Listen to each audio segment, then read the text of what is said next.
Hello and welcome to my home. So I just finished teaching my multivariate class and we walked through a robustness and transformation example and it was actually extremely enlightening. So I thought I would review it with y'all. So we're gonna start in R and we're going to require the flexplot package as well as the mass package because that's going to let us do robust linear models. And we are going to also include the tidyverse package for some data transformations. And the data set we're going to be using is called the NSDUH data set, which stands for the National Survey of Drug Use and Health. And the original data set, I think this is from 2016, and the original data set I think had like 40,000 observations, but to get it into FlexPlot, it's actually a lot less than that. It's like 10,000 maybe? I don't know, something like that. So we're going to basically ask the following research question, and that is, what is the effect of health on mental impairment after controlling for impairment? And so if we were to follow the 8 steps data analysis, we're going to start out by visualizing the univariate distributions. By the way, this is also a fantastic example for why it is important to follow the 8 steps of data analysis. So we're going to start by looking at health rating. And that's what our distribution looks like. Health rating is a ordinal variable going from poor, fair, good, very good, and excellent. Very few people report they are in fair, and most people report very good. That seems very typical of people in America, that they think they're doing better than they actually are. And then we've got our impairment variable, which is extremely zero inflated and extremely skewed. But that's one of our predictor variables, so usually we don't care about the distribution of it, so no big deal, although that could present some problems. Next variable we're going to look at is mental illness, or this is the probability of mental illness, ranges from 0 to 1 obviously, and we also got, it's actually not technically zero inflated because these are continuous data, and I'll show you an example of that. So if we went NSDUH $MI, you could see that we have continuous variables or continuous data with every number in between. So it's not like truly zero inflated because not everybody has the same score, which means it's going to make it easier to apply transformations. But this is our outcome variable, so obviously we're going to have some problems with this, and it's going to present some major issues for us if we don't handle it. So let's go ahead and do just kind of a naive visualization using FlexPlot, where we're going to look at MI as a function of health and put impairments in the panels.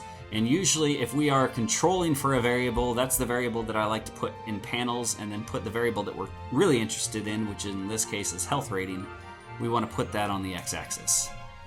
So if we do that, we get a plot that looks like this. And it looks bad. So we've got super skewed data under every condition of health rating, and so and we knew that was going to happen just by looking at the univariates. Well, at least we could have guessed that it would happen. And so the first strategy that I wanted to try was to try doing some transformations and see how that might work. And so originally when I did this, I tried a log transformation. Why a log? Because it's probably the most popular transformation. You just take the log of something. You don't have to explain to an editor or reviewer what the transformation is. Usually most people have heard of a log transformation. And it worked horribly. In fact, I think it actually made things worse, I think. Anyway, and so I then started a square transformation and a square root transformation, and eventually I said, screw it, I'm going to do a box-Cox transformation. What is a box-Cox transformation? Well, what it is it is a function that will basically audition lots and lots of different types of transformations and tell you the optimal one. But the way that it tells you is a little nuanced. So to do that, we're going to require the mass package and then do box-Cox, and then we can put our dependent variable tilde1, or we could also put our full regression equation, which that's what this is down here. So I guess I'll go ahead and try that. And basically what the box-Cox is going to do is it's going to look at the residuals of your model and try to identify the ideal transformation based on those residuals. And so if we do that, we get a graph that looks like this. And so the x-axis lambda, that basically tells you what power to raise your data to. and the y-axis is log-like. Don't worry about what that is. Basically, what you're looking for is the highest point here. And so in this example, it says negative 0.25 maybe. And so that tells you what you should raise your variable to the power of. And before, when I did it, I just did 1, so it wasn't looking at the residuals, it was looking at the outcome variable. But I guess I could do 0.25. And then if we look at the flex plot of it, so that looks way better than it did before. Still kind of wonky, but at least it's not skewed. At least it's symmetrical now. So now if I were to look at our plot of all the data together and do the transformations, again, this looks way better than it did before, at least in most areas. You know, it looks a little wonky over when you get into high impairment, but for low impairment, it looks pretty symmetrical and everything looks pretty good. And basically what I'm looking for is, in fact, maybe I'll jitter it a little bit more just so you can see it better. So jitter equals C, equals C. And then we're gonna jitter, I think FlexPlot defaults to jittering by 0.1, so we'll go 0.2 this time. And then we'll go 0 and see if that improves things a little bit. Well, that didn't seem to make a difference at all, so let's try 0.4, I guess. Okay, that's a little bit better, and actually we'll go ahead and jitter Y by about 0.1, because Y, well, I don't know why. Anyway, it's because we have a whole lot of overlapping data points. Oh, that's kind of funny looking. Got this boxiness going on. So anyway, you can kind of rotate your head sideways and look at those plots. They look basically like histograms. On this side, they look pretty symmetrical. On this side, they look a little less symmetrical, especially when you overlay the quantiles there. So this is better. It's not perfect. So I expect that we might still have problems, but let's go ahead and fit the model anyway. And I decided to put an interaction here just because if we envision a line going across all these dots here versus here, they're very clearly not parallel. So we probably ought to do a polynomial, and then our reduced is going to be just include the variable that we're controlling for, which is impairment. So if we run the full model, run the reduced, and then we use the compare.fits function, it's going to side by side put those models in the same plot. And what do we see here? So the red line is the full model that allows for interactions, and it varies as a function of health rating. And then the blue line doesn't model health rating, and we definitely do see differences in their predictions. They're not drastically different, but they are different. And so we could always supplement this with numbers. And so if we look at the model comparison, we see that the Bayes factor overwhelmingly favors the full, so does, and the AIC favors the full, the p-value favors the full, but here's the interesting thing is we are only explaining, let's see, almost 1% of the variance, so we're not actually improving the fit all that much. But that's okay. So what this tells you is that even though the differences in predictions and the differences in R-squared isn't that drastic, it's consistent across a very, very, very large sample size. And so now we go down to predicted difference. This is telling us that on average, they only differ by 0.043, which on this scale of 1 to 4.5, 5, something like that, it's not that big of a difference. The maximum difference is about 0.3. But again, even though they're not that different, they are consistently different. So at this point, I'd be inclined to say, let's go ahead and go with a full model. The visuals seem to suggest that there's consistent differences. The numbers support that. So let's go with a full model. And one thing that we haven't done that is actually critical is that we need to make sure we evaluate the residuals. And so if you just use visualize on the actual model, which in this case is full, it's going to produce a plot that not only shows the plot of the model, but also the plot of the residuals. And for this data set, it's actually a pretty large data set, so it might actually take a while. But I'm going to go ahead and zoom in on this here. There we go. All right. So that's our plot on the top of the model. Just shows the fit for each of the health ratings. Bottom left is a histogram of the residuals. We would like those to be normally distributed. It's a little wonky, but linear models are really robust to violations and normality, so I'm not too worried about that. We do see some curvilinearity in the residual dependence plots, so that may indicate that we need to use a bent line a little bit, so maybe we might want to include a polynomial. And if we look at the SL plots, these are actually kind of oddly deceiving. So I can see that the residuals get larger with higher fitted values, but what's happening is that it's basically estimating the mean at every time point, and because there's so much data on the lower end, it doesn't show an average increase, but there is more spread. So what's going on here? Well, I don't know. But the best thing that we could do is, the standard way of handling this is to do robust linear models. And so what I'm inclined to do at this point is to fit a robust model and compare it to the actual model and see if it really makes that much of a difference. If it makes absolutely no difference whatsoever, then let's just go with the simpler of the two. But if it does make a difference, then maybe we ought to use the robust version. So with that, to do that, we can fit using the RLM function. Oops, wrong way. We can use the RLM function, which stands for robust linear models, and we're just going to fit the exact same model.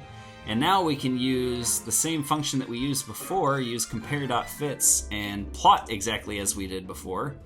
But now we're comparing the full to the full robust. And so now we get this plot. Let's see if that'll show up. Yep. And so what do we see now? Well, the predictions are really, really similar. So I can see differences, especially in the lower end of impairment. Well, no, actually, I see it in the upper end of impairment too. So the residuals are different. Now let's go ahead and look at a different plot. So that's with impairment on the x-axis. Now let's go ahead and do health.rating on the x-axis, and then we'll panel impairment.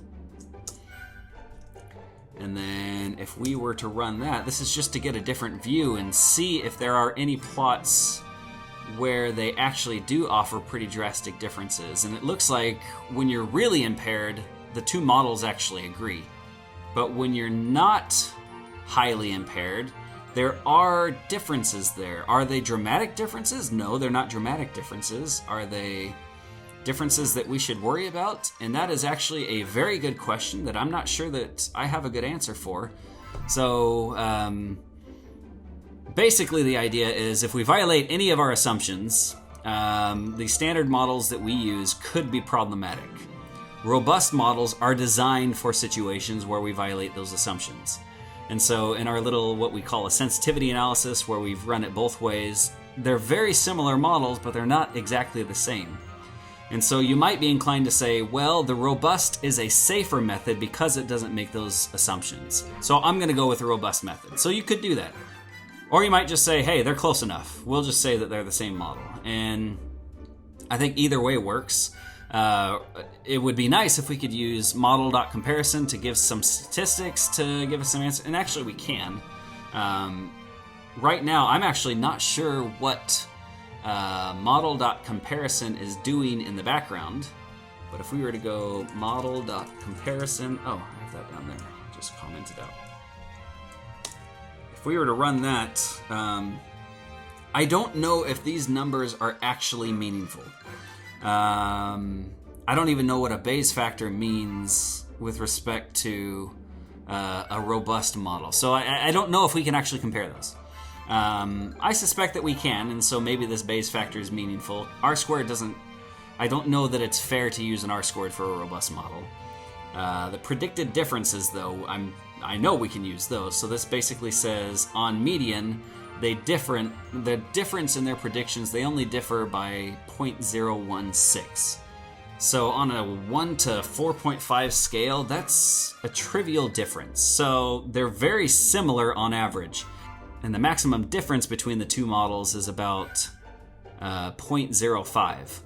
So they're making very, very similar predictions, but maybe we don't want to justify our conclusions based on the predictions. So at this point, again, it's ambiguous, and we're okay with that. That's okay to have ambiguity. You can choose whatever model you want as long as you have good justification for it. I would be inclined to say, well, it's not that much harder to do the robust model. We know it's probably going to be more accurate because it doesn't make these assumptions. So let's just go ahead and go with the robust model. Now, let me just summarize some closing thoughts that I have about this. In the videos earlier, I talked about that I kind of discourage this approach to doing data analysis where you're using transformations or robustness. This is a great example that we could use both of them. And I think I still feel that way. I would much rather model these data using generalized linear models. It'd probably be a beta distribution that we'd use, which I don't think I talk about in the videos, but beta distributions range from 0 to 1, so that'd probably be the better choice. But I would probably actually fit it both ways, not for p-hacking purposes, but just to see if they actually disagree, and if they do, where they disagree, and try to understand why they disagree. And I think that would be instructive and informative for me as a data analyst, and also if I were to write this up as a paper, it would be instructive for those who are reading my paper to be able to figure out why they might end up being different. So, that is my example of doing a robust analysis and a transformation all in one. Be sure to stay tuned for more videos where I'm going to be doing these sorts of analyses. And now that I have finally my home studio office with my lights and with my nice microphone, now that I got everything set up here, I suspect that I will do more videos like this because this is way easier than getting out all the studio lights. If you want to see more videos like this, and if you're okay with this sort of format, let me know in the comments, and I'll see you next time.